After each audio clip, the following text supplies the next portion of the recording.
റായ്ബറേലിയിൽ രാഹുൽ ഗാന്ധി സ്ഥാനാർത്ഥിയായപ്പോൾ തന്നെ വയനാട്ടിൽ ഉപതെരഞ്ഞെടുപ്പുണ്ടാകുമെന്ന ഇരുമുന്നണികളും കണക്കുകൂട്ടിയിരുന്നു. രാഹുൽ റായ്ബറേലി നിലനിർത്തുമെന്ന തീരുമാനം വന്നതോടെ UDF സ്ഥാനാർത്ഥിയെക്കുറിച്ചുള്ള ചർച്ചകൾ സജീവമായി. കേരളത്തിൽ നിന്നുള്ള നേതാക്കൾ തന്നെ മത്സരിക്കട്ടെ എന്നതാണ് ഹൈക്കമാൻഡിന്റെ നിലപാട്. കെ മുരളീധരന്റെ പേരാണ് ഏറ്റവും സജീവമായി ഉയരുന്നത്.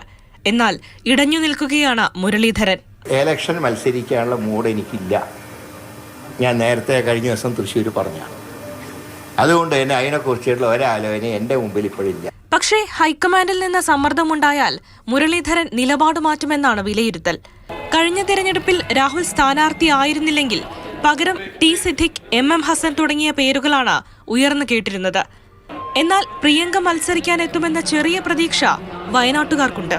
അവരുടെ കിട്ടില്ലെങ്കിലും പ്രിയങ്ക ജയിക്കും. പ്രിയങ്ക ഗാന്ധി വന്നു കഴിഞ്ഞാൽ ഇവിടെ ജയിക്കുന്നതാണ് പ്രതീക്ഷിക്കുന്നത്.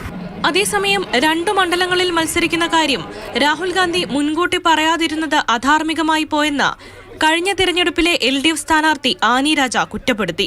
നമ്മുടെ വോട്ടിങ്ങിന് ശേഷം അത്തരമൊരു തീരുമാനം എടുത്തത് ഈ മണ്ഡലത്തിലെ ജനങ്ങളോട് ചെയ്ത ഒരു അനീതി തന്നെയാണ്. വയനാട്ടിൽ വീണ്ടും മത്സരിക്കണമോ എന്ന കാര്യം CPI നേതൃത്വം തീരുമാനിക്കുമെന്നും ആനി രാജ വ്യക്തമാക്കി.